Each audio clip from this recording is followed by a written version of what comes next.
Elle fait de l'architecture, mais pas que. C'est Léa Balmy, créatrice du journal étudiant Double Auteur, qui vient de lancer sa maison d'édition pour publier son premier livre. Aujourd'hui, on discute donc journalisme, de mise en page, de monde associatif et de plein d'autres choses. Drop the Kutch, épisode 24.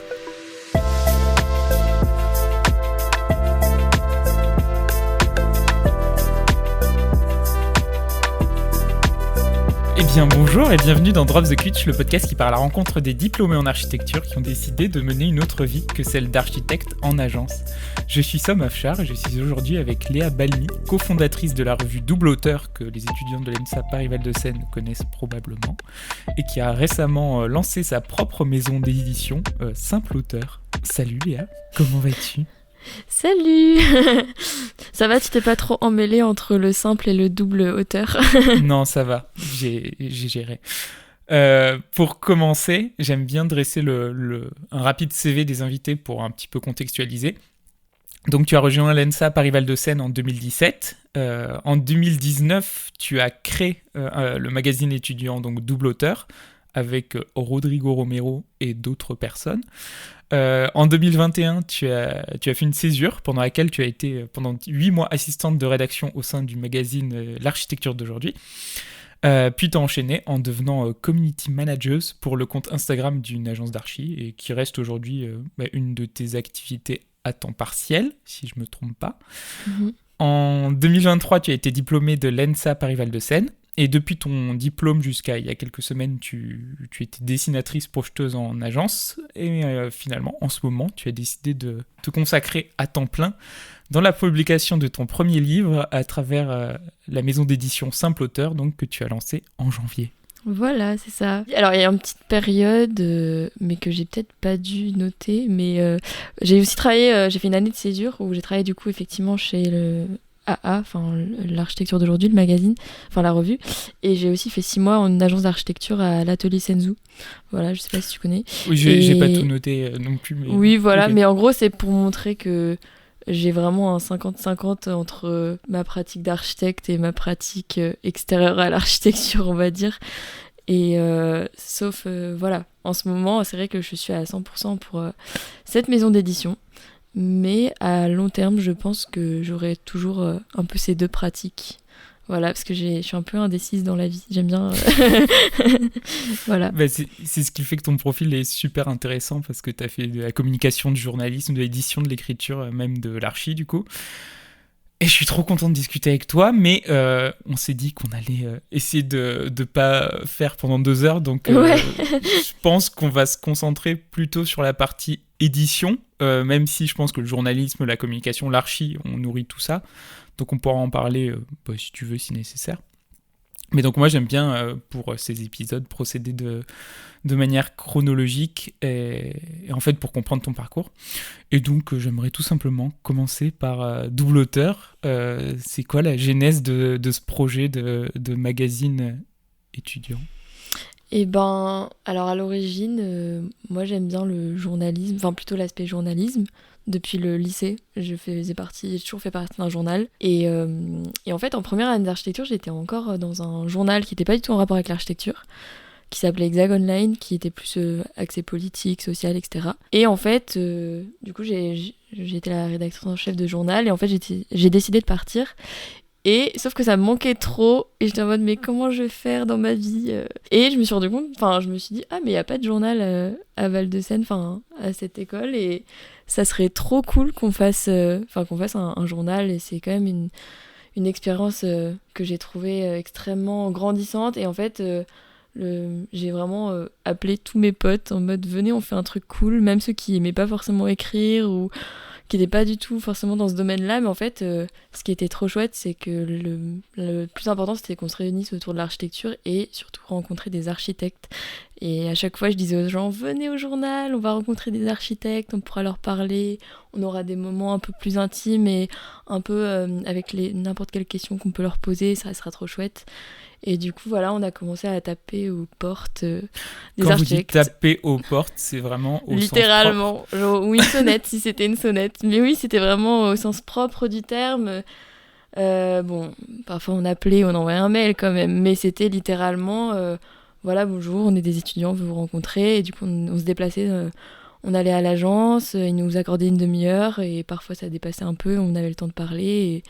Et c'est très chouette, et en fait ça finissait un peu en masterclass parce que au début moi je trouvais un peu des arguments et des rôles à chacun, genre il y avait la personne qui faisait l'interview, le coordinateur général, la personne qui prenait les photos, la personne qui prenait les vidéos, la personne qui prenait des notes, on savait pas pourquoi, la personne qui prenait les stories Insta, bref.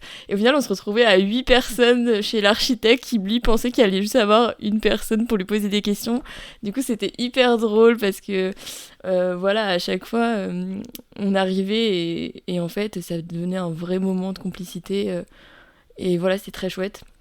Après, il y a un ami à nous qui est parti aux États-Unis et qui a commencé à proposer des architectes de d'autres pays, notamment des États-Unis ou en Argentine. Ou voilà. Et ce qui fait qu'on a fait quelques numéros aussi à l'étranger. Il y a à deux reprises, du coup, cet ami, il était allé aussi dans les agences d'architecture, mais du coup plus en France. Et enfin voilà, donc en fait, on avait un peu cette volonté-là de vouloir vraiment rencontrer les architectes et discuter avec eux. Et ensuite, on crée un journal autour d'une thématique et autour de cet architecte qu'on avait rencontré. Voilà. C'était un journal en ligne ou un journal imprimé ? Imprimé. Et c'est pour ça que la partie très drôle aussi, c'était ensuite, une fois qu'on avait créé le numéro, de monopoliser 2-3 ordinateurs dans la salle d'impression et imprimer en chaîne. On a eu la chance, ce qui n'est pas le cas de toutes les écoles, d'avoir un directeur et une direction d'école qui étaient très bienveillantes et qui nous ont vraiment encouragés dans ce projet. Donc on ne demandait pas forcément beaucoup de subventions par rapport aux autres associations, parce que Val-de-Seine, on est l'école, je crois, avec le plus d'associations, on doit être une vingtaine. Mais par contre, le deal, c'était que nous, on voulait des crédits d'impression. En fait, c'était ça nos moyens de subvention. Crédits d'impression illimités.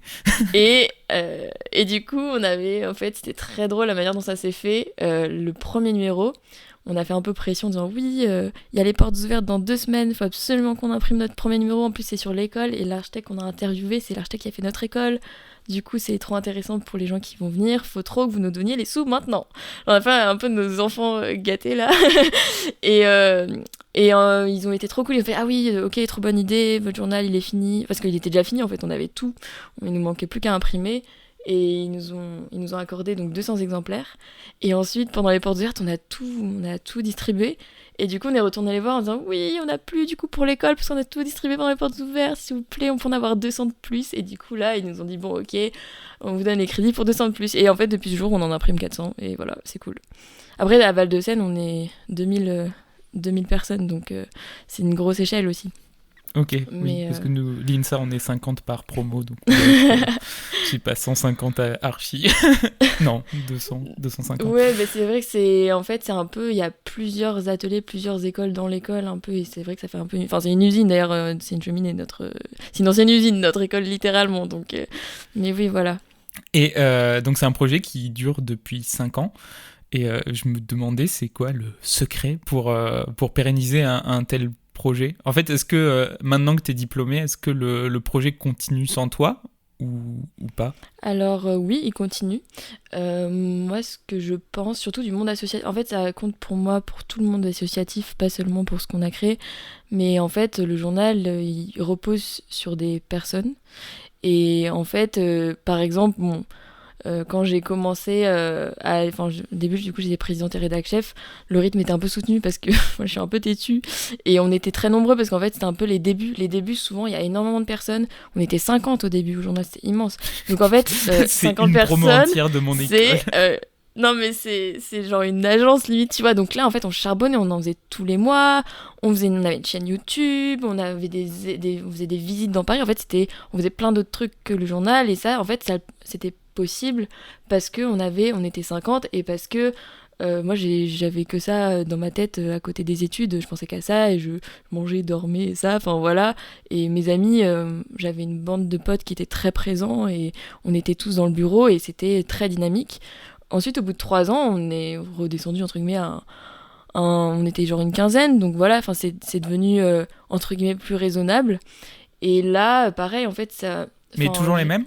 Bah voilà, alors il y en a qui sont partis, il y en a eu des nouveaux. Et ça, c'est cool parce que les nouveaux, c'est toujours ceux qui vont reprendre le flambeau. Et donc après, il y a une période où vraiment on était les anciens, on formait les nouveaux.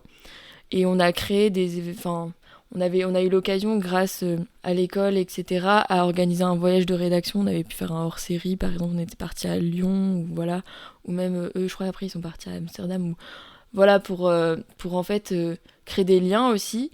Mais c'est surtout, là, aujourd'hui, le rythme, il est beaucoup moins présent. Il y en a peut-être un par semaine, un par semestre, pardon. Ouais, Non, pardon. Un par semestre, voire 2 par an, en fait, parce que voilà, ça dépend de qui reprend l'asso.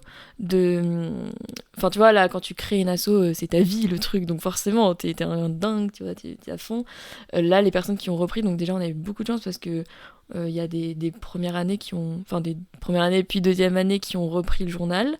Donc là, moi, je suis plus du tout à l'école et il tourne encore. Mais par exemple, vu que ça repose là actuellement plus sur 2-3 personnes, et que là ils sont beaucoup plus, enfin ils sont plus 10 que 50, voilà.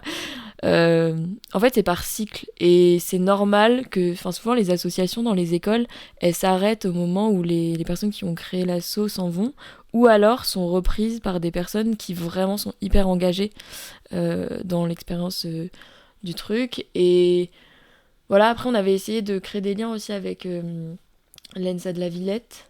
Il y avait eu deux étudiantes trop cool qui étaient venues au journal pendant 1 an, mais vu que c'était super loin, parce qu'en fait à Paris c'est 1 heure genre entre nos 2 écoles, et en fait bon c'était plus compliqué, mais ils ont créé leur journal du coup maintenant, donc on avait un petit peu aidé et Topo tout aussi, ou un truc comme ça, j'ai cru oui, comprendre.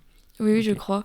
Enfin, voilà, et du coup, c'est cool parce qu'en fait, ce qui compte, c'est pas tellement de mettre le nom doubleteur partout, tu vois, mais c'est plus de montrer aux étudiants que en fait, c'est tout à fait légitime de s'exprimer en école d'architecture. Et en fait, c'est vrai que l'écriture, c'est pas ce qu'il y a de plus omniprésent en études d'archi. Autant on travaille beaucoup l'oral, le dessin, mais en fait, l'écriture, on en a extrêmement besoin dans le métier.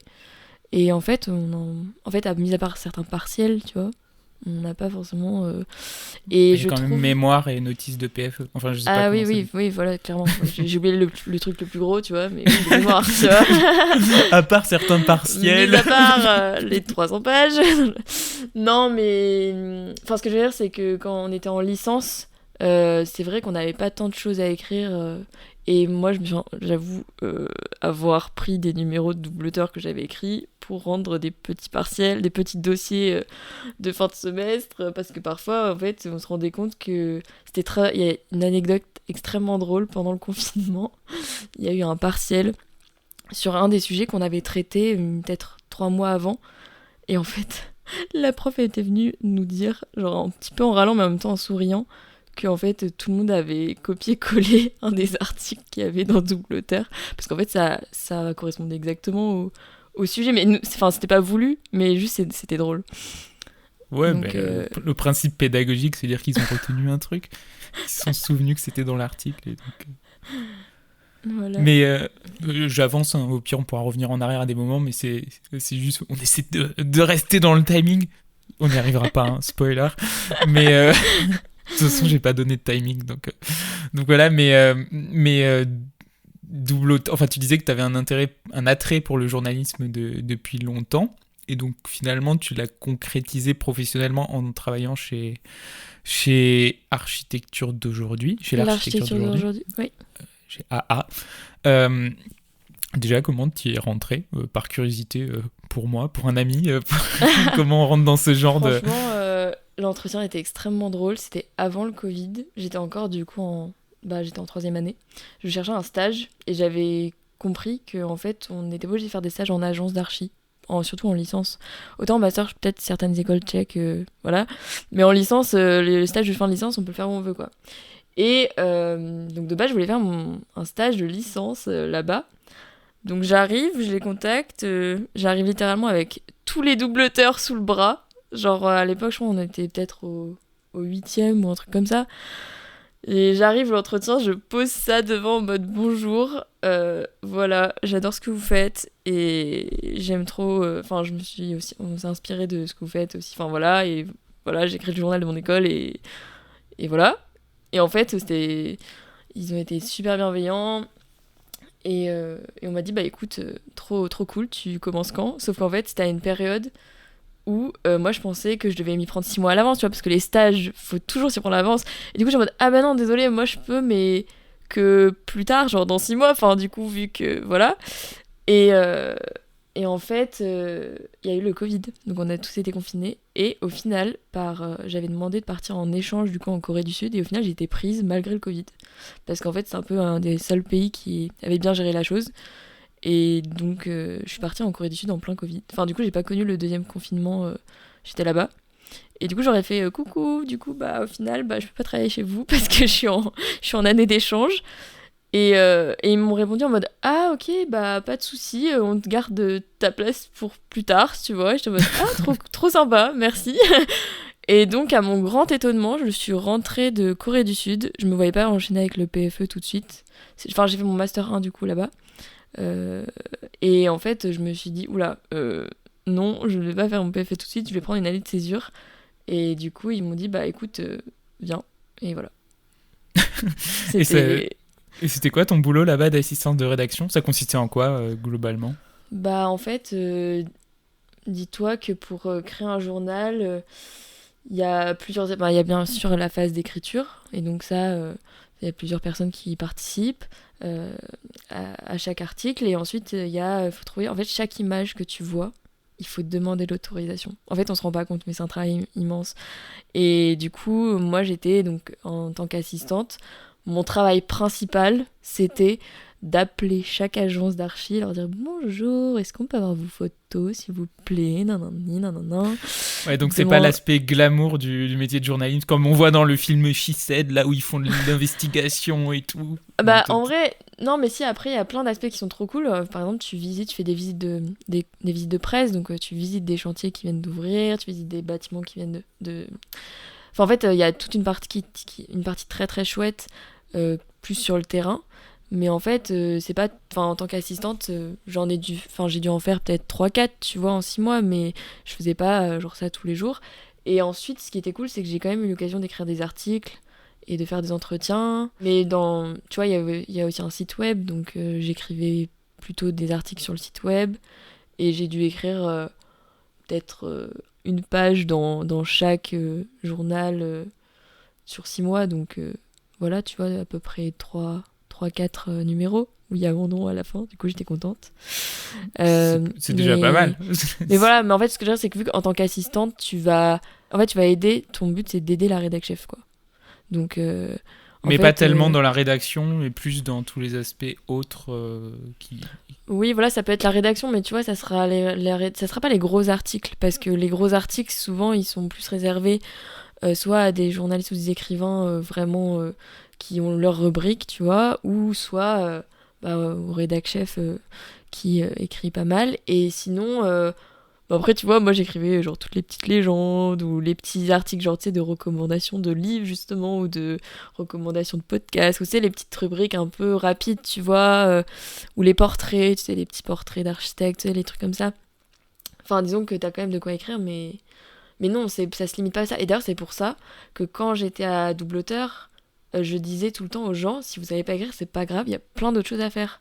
Enfin, en fait, un journal, c'est pas que écrire. Enfin, il y a beaucoup de choses qui dépendent de ça, mais il y a aussi dessiner, prendre des photos, rien que pour gérer une association, en fait, ça demande aussi d'avoir des trésoriers, des machins, Enfin voilà, tu vois, c'est multiple comme pratique. Et au sein de l'architecture d'aujourd'hui, tu faisais aussi de l'édition ou juste t'étais plutôt sur le fond que sur la forme? Non, l'édition, pour le coup, c'est pour ça que c'est pas du tout la même chose. Enfin, là, je te parle de journalisme, mais là, je fais de l'édition en ce moment, donc c'est vraiment ces deux domaines qui sont proches, mais qui n'ont rien à voir. Mais par contre, ce qui est vrai, c'est que cette expérience-là m'a clairement donné l'envie de faire ce que je fais aujourd'hui. Et je pense que si j'étais pas passée par cette étape-là, je ferais pas ce que je fais maintenant, parce que ça m'a permis d'avoir tous mes réflexes de travail et tu vois, de demander les images, de procéder à ranger des dossiers, genre je sais pas comment dire, mais les habitudes de travail dans une rédaction, dans un journal, en fait je les applique à mes habitudes de travail en tant que maison d'édition. Et tu vois, là, en ce moment, là, hier, j'ai rédigé un communiqué de presse, donc c'est censé présenter ton livre. Et c'est drôle parce que moi, j'étais la personne qui les recevait. Donc en fait, tu vois, c'est très proche, mais... Mais du coup, par curiosité, ouais, même chez Double Auteur, tu faisais pas d'édition non plus? Enfin, Bah, en fait, ce C'était qui d'autres était personnes que toi? Non, en fait, du coup, là, pour le coup, avec Double Auteur, c'est juste que, entre guillemets, on s'éditait nous-mêmes dans le sens où... Mais c'était pas officiel dans le sens où on n'avait pas de déclaration à la Bibliothèque nationale de France, tu vois. C'était pas un livre, c'était pas déclaré, c'était vraiment interne à l'école. Et du coup, juste, on imprimait et on faisait nous-mêmes, on fabriquait nous-mêmes chaque numéro à l'école. En fait, peut-être je confonds les termes, mais dans édition, moi je pensais à tout ce qui est toute la partie mise en page et création de Ah oui, l'objet. pardon. Bah non, oui, non, en fait, ça c'est vraiment. Ça s'appelle. C'est une maquette aussi, mais c'est pas la maquette d'archi, c'est la maquette, c'est voilà, la mise en page. Non, ça pour le coup, bah, à Double Auteur, on avait des gens qui s'occupaient de la mise en page, donc c'est pour ça que je dis que vraiment un journal c'est pas que écrire. Et quand je travaillais chez AA, il y avait une graphiste qui faisait ça. Et là, aujourd'hui, donc chez Simple Auteur, je me suis donc rapprochée donc, d'une graphiste aussi, qui s'appelle Emma, qui est très cool, voilà, et avec qui j'ai travaillé pour faire la mise en page du livre. C'est pas moi qui ai fait la mise en page du livre. Ah, ok. Ah, je pensais que C'est c'est toi qui avais seulement... tout fait. Non, parce que pour le coup, je voulais absolument que le visuel, le design, la mise en page soit nickel, parce qu'on sait tous que les archis, voilà, sont très exigeants là-dessus. Et par contre, j'ai bien évidemment eu mon mot à dire, enfin, dans le sens où, voilà, j'ai dit à la graphiste, je lui ai donné toutes mes références Pinterest, tu vois, de quel mood un Ton peu... mood board. Ouais, exactement, le mood board.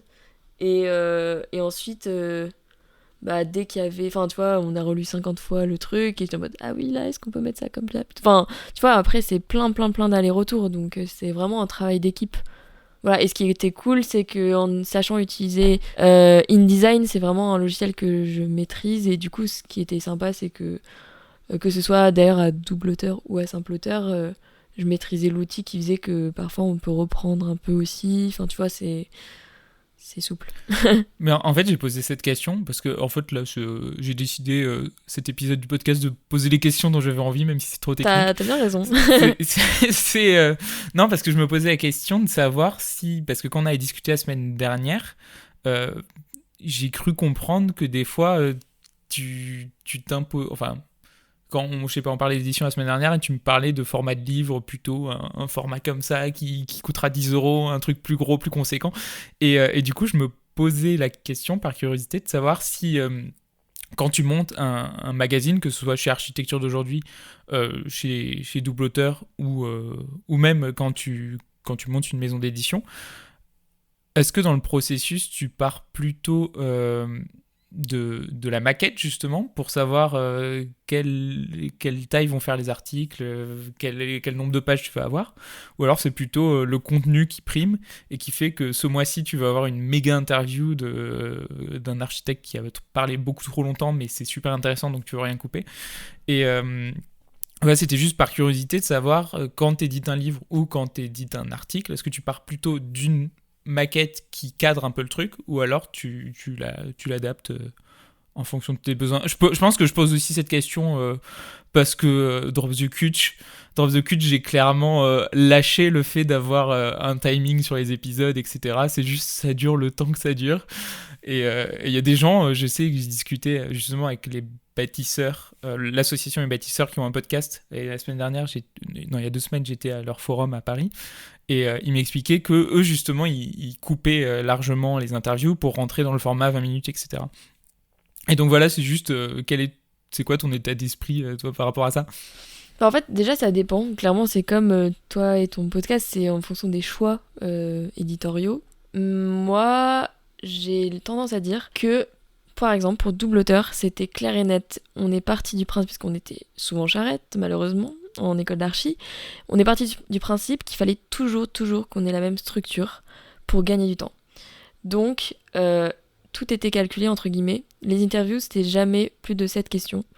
Et les 7 questions, c'était toujours divisé dans notre tête. Hein. C'était pas forcément, on disait pas en mode oui, chapitre 1. Non, mais genre quand on était devant l'archi, en gros, on avait des questions posées sur un projet, une étude de cas, des questions posées sur la thématique du journal et des questions posées aux étudiants en mode qu'avez-vous à dire aux étudiants. Et on avait une petite question signature qui était en gros pour vous, à quoi renvoie le mot double auteur. Tu vois, c'était la question signature. Et ensuite, ce qui faisait que globalement, on avait exactement toujours le même nombre de pages pour les interviews. Et ensuite, on avait des rubriques pareilles, très. Enfin, on a toujours, mais c'est juste que là, c'est les nouveaux qui ont repris, ils ont changé un peu les rubriques, je pense. Mais en tout cas, quand on a créé le journal, on avait des rubriques avec un nombre de caractères maximum à pas dépasser. Chaque article devait avoir tant de caractères, etc. Et en fait, au début, on n'avait pas mis ça en place, et du coup, c'était horrible, surtout pour les gens qui faisaient la mise en page, parce qu'en fait, c'était beaucoup trop long. Dans tous les cas, quand tu imprimes un journal, surtout à la main, à plier à la main et tout, t'es toujours obligé de faire un multiple de 4. Ce qui faisait que, en fait, il suffisait d'avoir une page en plus, on devait en rajouter 3 autres, quoi. Donc, c'était pas possible. Donc là, pour Double Auteur, vraiment, c'était hyper structuré. Vraiment, le contenu devait s'adapter. Alors, pas forcément à la mise en page, parce qu'après la mise en page, on pouvait faire un peu ce qu'on veut, mais enfin, sans trop faire ce qu'on veut, dans le sens où la couleur, le graphisme, etc., ça c'était libre. Mais par contre, le nombre de pages et qu'est-ce qu'il y avait sur chaque page était hyper cadré. Donc voilà. Et ça, c'était important pour qu'on puisse produire assez rapidement, sans trop de problèmes. Et ensuite, là, ça dépend. Tu vois, par exemple, là, maintenant que je fais plus, je sais pas si c'est du côté livre, là, c'est l'inverse. C'est plutôt, ok, qu'est-ce qu'on va en faire ? Qu'est-ce qu'on veut comme objet final ? Et ensuite, en fonction de ça, on détermine une mise en page, on détermine le nombre de pages, mais ça vient, le graphisme vient après. Enfin, ou en même temps, en tout cas. Enfin, peut-être en même temps, mais voilà, c'est important. Là, par exemple, pour le livre qui va sortir, donc, qui est, d'ailleurs, on n'en a pas parlé, mais j'allais y venir, t'inquiète, c'était... bon, attends, je te laisserai introduire. Non, mais vas-y, c'était la question suivante, de toute façon, donc tu peux aller dessus. Non, mais là, pour faire rapide, le premier livre, du coup, que je sors avec la maison d'édition Simple Auteur, c'est l'anthologie, donc un peu la compilation de tout ce qu'on a fait avec ce journal d'école d'archi, donc Double Auteur. Et c'est les 9 premiers numéros, parce qu'il y en a tellement. Maintenant, on est au 18e, donc en fait, je me suis dit, on va faire moite-moite, parce que sinon, le livre, il va faire 600 pages, personne ne voudra l'acheter. Donc, et donc là, pour le coup, c'était, ok, effectivement, il faut pas qu'on ait un nombre de pages trop élevé, parce que sinon, ça risque d'être difficile à produire, dans le sens où le but, c'est qu'aussi les étudiants puissent l'acheter, et en fait, le prix d'un livre dépend du nombre de pages. Il y a d'autres critères, mais globalement, c'est clairement en fonction de plus il y a de pages, plus c'est cher. Donc déjà, le fait d'avoir divisé en 2 livres, bon, ok, mais le fait de faire pas Parce que plus... du coup, il y a 2 anthologies prévues. Voilà, normalement, enfin, je m'avance peut-être un peu trop, parce que le deuxième est pas du tout sorti ou quoi, mais dans l'idée de base, c'était ça. Et donc, là, il y a eu un gros tri à faire, parce qu'évidemment, si tu mets bout à bout, même 9 numéros, ça fait 500 pages. Donc là, il a fallu réduire pour être à moins de 300 pages. Là, on est à 232 pages. Donc effectivement, il y a eu une sélection. Mais là, c'est un peu un cas particulier parce que tu vois, c'est une compilation... Enfin, c'est une anthologie d'énormément de pages, tu vois. Donc c'est pas pareil que quand tu fais un livre de 0 et que tu dis « Ah, je vais faire un livre ». Bref, donc là, c'est un peu un cas particulier. Mais ce qui est sûr, c'est qu'on n'a pas d'abord créé les gabarits InDesign et qu'ensuite, on a mis le texte dedans. On a vraiment fait... la mise en page a été faite en fonction du contenu. Moi, quand j'ai contacté la graphiste, je lui ai dit hop, voici les Word qui sont réduits et tu fais la mise en page avec ça. Voilà, c'était vraiment... Donc après, ça dépend. Voilà, c'est un peu 2 écoles. Mais moi, j'aime bien quand c'est carré. mais justement, du coup, cette anthologie, c'est à la fois une compilation des numéros, mais tu m'avais dit que tout est remis en page par rapport au journal, et aussi tu l'as augmenté, enfin, t'as rajouté des choses pour mettre du contexte et pour un peu plus expliciter justement tout ce qui est cet aspect création d'un journal. Et finalement, était venue quand cette idée de faire une anthologie ? Est-ce que c'était dans un coin de ta tête depuis le début de la création de Double Auteur, de se dire là je vais produire des interviews, je vais faire du journalisme pour, dans le plus grand rêve, à terme, sortir un objet ou... Non, tellement pas. En fait, c'était tellement pas prévu. Limite, je voulais pas. Enfin, je sais pas comment dire ça. Non, c'est pas que je voulais pas. Mais en fait, j'étais en mode, ok, j'écris ce journal. Le but, c'est qu'il appartienne aux étudiants. Et moi, quand je me casse de l'école, personne n'aura affaire à moi parce que voilà, il faut absolument que cette asso, elle vive dans l'école et elle soit pas influencée par des personnes extérieures qui seraient dans le monde professionnel, tu vois, parce que le but, c'est justement la liberté d'expression. Et non, non, quand j'ai créé Double Dare, c'était vraiment pour faire kiffer moi et mes potes et pour... En fait, parfois, tu sais, t'as un enseignement à l'école qui est pertinent et tout, mais qui te convient pas forcément toujours. Et c'était vraiment une manière, une Ça s'appelle excuse. tous ma formation en génie civil, ça. Bon bah voilà, c'est vraiment le... Mais tu sais, c'est un peu ce truc de... C'est trouver une excuse en fait. C'est trouver une excuse pour comment aller voir les archis que tu kiffes toi et dont on ne parle pas à l'école, parler des sujets qui toi te font kiffer et dont on parle pas à l'école forcément. Alors je dis pas tous les sujets, mais il y avait certains trucs, c'était ça, tu vois. Et vraiment le but premier c'était ça. Et ensuite, bah là en PFE, en année de PFE, je me suis dit franchement, c'est dommage, tu vois, de pas faire un truc de tout ça parce qu'en fait, je voyais qu'on n'était pas très bon en archivage. Enfin, tu vois, on avait produit des trucs qui étaient cool, mais en fait, la bibliothèque de l'école est venue me voir en me disant bonjour, alors oui, on va absolument archiver tout ce que vous avez fait avec Double Auteur. Et sauf que moi, j'aurais dit oh là là, mais oui, mais le problème c'est qu'on a. Enfin, parce que tu vois, parfois on faisait un peu les trucs en charrette et parfois il y avait des fautes d'orthographe et tout qu'on n'avait pas le temps de corriger. Et du coup, tu sais, que la bibliothèque me demande ça, j'étais en mode oh là là, mais oui, mais d'un autre côté. Oups, pardon. Mais oui, mais d'un autre côté, il y a plein de fautes, mince, j'ai pas eu le temps de les corriger. Ah mince, faudrait retrouver les InDesign d'il y a 3 ans, oh là là. Bref. Et en fait, de base, je me suis dit ah, mais tiens, mais quitte à faire une grande correction de tout. Et en fait, du côté correction est venue l'idée du livre. Et en fait, voilà, à l'origine, c'était juste pour déposer à la bibliothèque. Mais, C'est juste pour la bibliothèque de ton mais en école. fait, le problème, c'est que vraiment, moi, je m'emballe dans plein... Enfin, moi, on m'arrête pas, tu sais, parfois, je m'emballe pour un truc et ça finit en une maison d'édition, tu vois, alors que de base, c'était juste un livre pour la bibli. Mais... non, mais voilà. Et en fait, comme par hasard, franchement, trop de chance. Donc là, c'était au mois de juin à peu près. Donc là, je me dis, ah tiens, ça serait cool un livre et tout. Au mois de septembre, il y a l'UNEAP, du coup, qui est l'Union nationale des études en architecture et en paysage, qui décide de lancer un prix des initiatives. Et donc, ce prix consiste à, on va dire, à récompenser et à soutenir financièrement les projets des associations d'étudiants en architecture.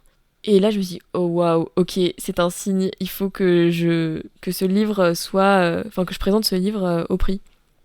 Et je suis allée un petit peu comme ça, j'avoue. Vraiment, en plus, j'ai déposé mon dossier. Et ensuite, on m'a dit, ah oui, dans une semaine, au fait, il y a une remise des prix, il faut faire un oral et tout. Je me dis, quoi? Ok. Et du coup, genre en 2-2, en 2-2, j'ai préparé un A0 de présentation, genre vraiment comme à l'école, tu vois. Genre, j'ai présenté mon A0 de présentation avec. Et je suis allée à l'oral, mais j'avais rien préparé. J'étais en mode oupsie. Et du coup, je leur ai raconté ce que je te raconte un peu là, tu vois, de comment tout ça est venu à cette idée de livre. Et bah, très, très heureuse, on a gagné le prix coup de cœur, voilà. Et du coup, grâce à ça, on a pu être financé. Enfin, on a commencé à être financé. Et ensuite, je me suis dit, bon, allez, c'est parti, faisons la tournée des financements. Et du coup, je suis allée voir le Crous qui avait un appel à projet, pareil, qui finançait des projets étudiants. Et en fait, du coup, en tant que double auteur, je suis allée voir ces institutions. Et on est très contents. Du coup, on a gagné des prix, des appels à projets. Et ce qui a permis de financer ce premier livre. Voilà. Et ensuite, du coup, là, en septembre, je me suis dit... Au début, je voulais juste faire ce livre et voilà, ciao. Et en fait, je sais pas, j'ai trop kiffé faire ça. Et je me suis dit, oh, franchement, j'aime bien faire des livres. Pourquoi pas faire d'autres trucs, quoi. Enfin, en faire d'autres après. Et là, je me suis dit que j'allais faire ma maison d'édition. Voilà. Mais ça s'est vraiment fait à peu près tout sur un coup de tête. Voilà. Ok, mais du coup, la suite de la maison d'édition, donc le deuxième truc, c'est Anthologie partie 2. Non, mais oui, je vais pas faire que C'est ça. la première marche. Oui, non. Là, l'idée, c'était quand même de lancer un vrai concept d'une maison d'édition, du coup, qui est dédiée à l'architecture, mais qui vulgarise, entre guillemets, l'architecture et qui l'ouvre à d'autres disciplines. Par exemple, j'aimerais trop publier une bande dessinée. J'ai peut-être, il faut pas que j'en parle du coup, mais il y a peut-être possibilité que ça arrive parce que, voilà, j'ai eu des propositions de bande dessinée, par exemple, ou de livres pour enfants, ou tout simplement en fait, de lier, tu vois, par exemple, il y a peut-être aussi, je vais pas m'avancer à chaque fois, mais tu vois, des projets, par exemple, lier l'architecture avec un autre domaine créatif, tu vois, ça peut être la danse, ça peut être la littérature, ça peut être, voilà, tu vois, la bande dessinée qui est plus un art graphique. Et en fait, le but, tu vois, c'est que ce livre et les prochains, ils puissent être achetés par des architectes, par des étudiants en architecture, mais aussi par des personnes qui sont curieux d'architecture et qui n'ont pas forcément le vocabulaire, le jargon architectural en tête, quoi. Mais du coup, dans une idée de réussir à publier au-delà des librairies spécialisées architecture, quoi. Oui, c'est ça. Après, on va pas se mentir, là, tu vois, quand je vais... Enfin, je vais bientôt, du coup, aller démarcher les librairies pour, pour que le livre soit accessible en librairie, je vais pas aller à la Fnac tout de suite, tu vois. Genre, là, je vise plutôt les différentes librairies un peu plus spécialisées qui ensuite peuvent mener à des librairies indépendantes et ensuite peut-être plus larges, quoi. Mais voilà. Et j'ai fait un site internet, maintenant, c'est bon, sur Wix. Bon, je sais pas si on doit citer des marques, j'allais dire Wix, mais bref, voilà. Je sais que c'est pas réglementé, hein, je suis un podcast, je sais pas, il n'y a pas de Oui, CSA. non, mais tu sais, tu pourrais te faire payer par eux, du coup, maintenant que j'ai dit le mot. Par wix.com. Wix.com. Non, mais oui, voilà, j'ai fait un petit site, tu vois, tu peux commander tout ça, enfin, c'est drôle en vrai. Enfin, en fait, j'ai fait plein de trucs dont je pense 50% je savais pas faire et j'ai regardé sur YouTube, tu vois. Mais j'aime bien. Voilà. Ah, moi j'adore faire ça, hein. Moi c'est toute la question cette année, c'est de trouver l'équilibre qui me permette d'avoir un métier pour payer mon appart et aussi de faire tous les projets à côté. Bah oui, c'est ça. Bah, le truc c'est que clairement ce que je fais en ce moment ne me paye pas pour vivre. Mais je vois pas, comment dire... Pour moi, c'est pas une fatalité, c'est juste que, tu vois, comme je te disais tout à l'heure, moi j'aime trop l'archi et je me vois trop travailler en agence, tu vois. C'est pas... En fait, c'est pas... Enfin, c'est un peu cyclique aussi, tu vois. Là, en ce moment, je me suis dit, bon, j'ai fini un CDD, enfin, je viens de finir mon CDD, j'ai envie de me prendre 2 mois pour faire ma maison d'édition. Et j'ai mis un peu d'économie, tu vois, et ensuite, bon, bah, je vais retrouver du taf en agence, et voilà, enfin... C'est pas... Tu sais, parfois... on se laisse mener par la vie, je veux dire, c'est pas... Enfin, je suis d'avis de me dire, c'est pas grave si on sait pas où on va, tu vois. Enfin, d'ailleurs, tout ce que je fais, je sais jamais, franchement, je sais pas trop où je vais, tu vois. C'est juste que je suis mes envies un peu par coup de tête et en fait, voilà. Et si, voilà, comme t'es quitte à être là, je te donne un petit instant de promo. Si t'as 1 ou 2 minutes pour donner envie aux auditeurs de précommander donc Double Auteur, l'anthologie du journal étudiant de l'école ENSA PVS. C'est parti. Allez, go. T'as 1 ou 2 minutes. Ouais, mais voilà, non, mais pour faire rapide, ce que je trouve intéressant dans ce livre, et c'est pour ça que je trouvais intéressant de pas forcément le garder au sein de notre école, c'est que c'est vraiment un livre qui, pour la première fois, en tout cas moi j'en ai pas vu d'autres en librairie, qui est écrit 100% par des étudiants et qui donne un point de vue sur l'architecture un peu décalé. Même les questions sont parfois bizarres, tu vois. Mais c'est ça qui est... En fait, c'est sans filtre.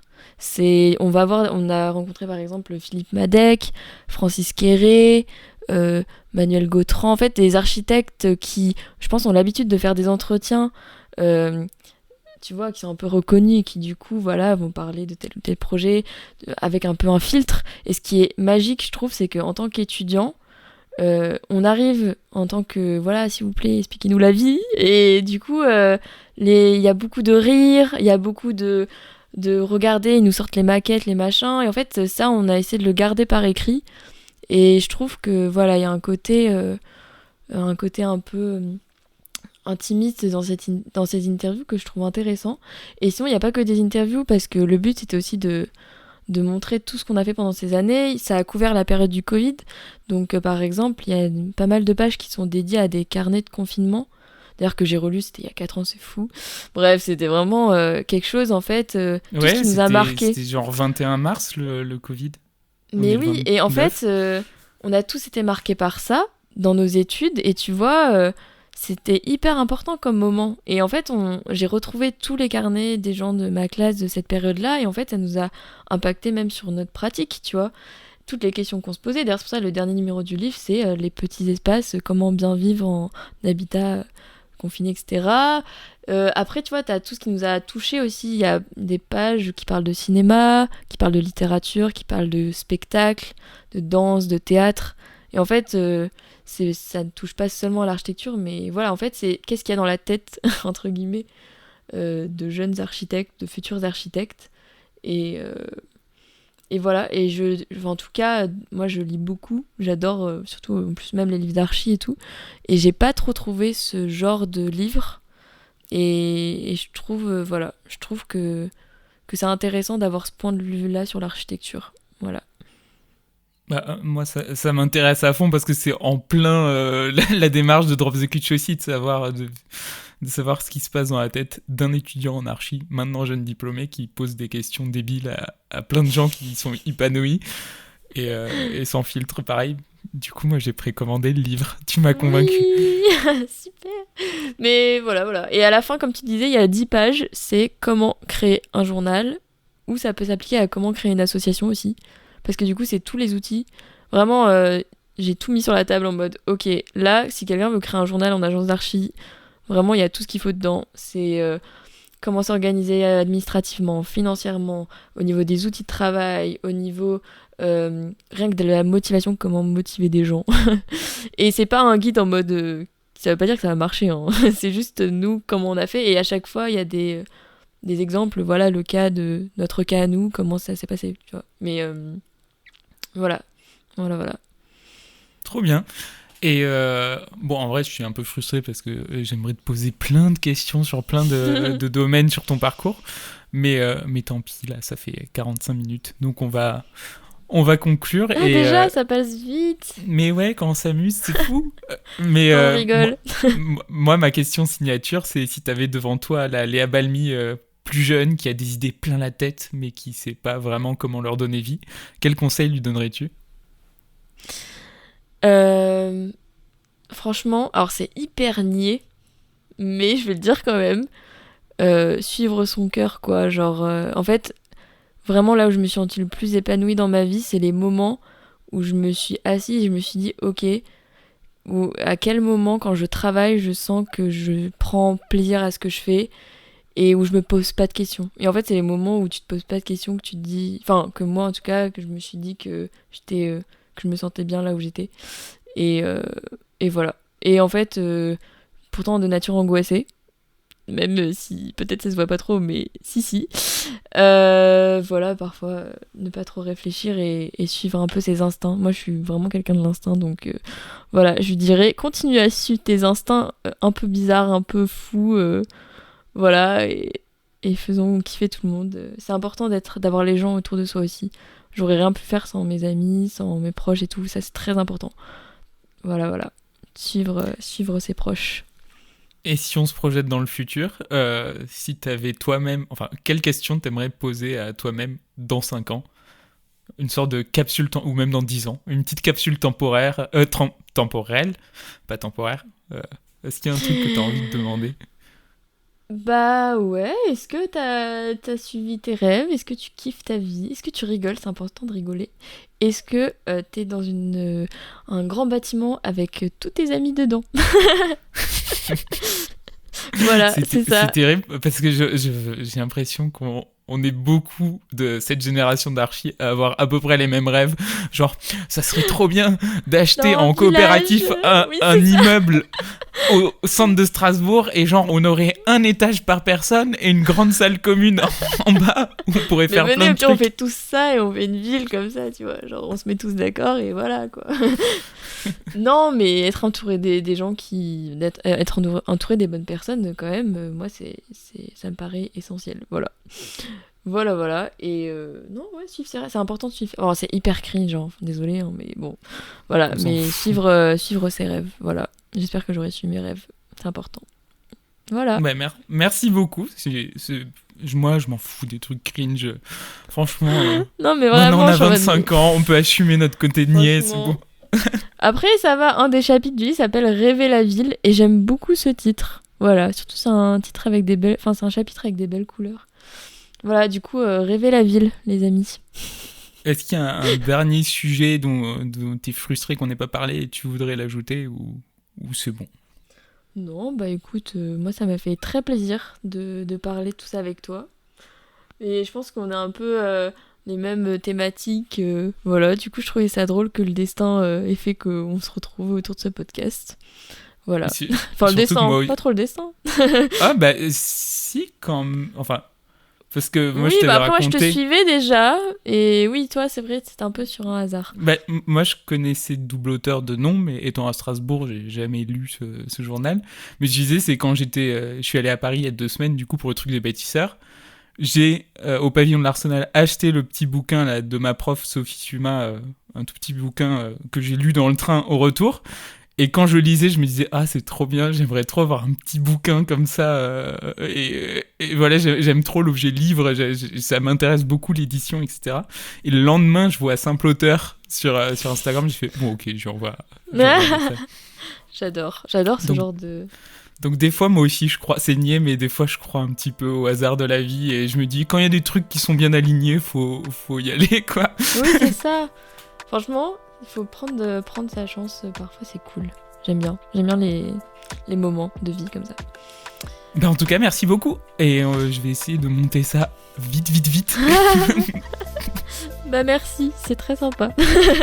Et merci à vous, chers auditeuristes, d'avoir écouté cet entretien jusqu'au bout.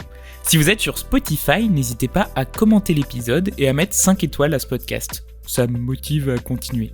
Et sinon, retrouvez-moi sur Instagram, @iquitect, IQUITECT, où vous trouverez le portrait de tous et toutes les invités dessinés par Louise Gonemery.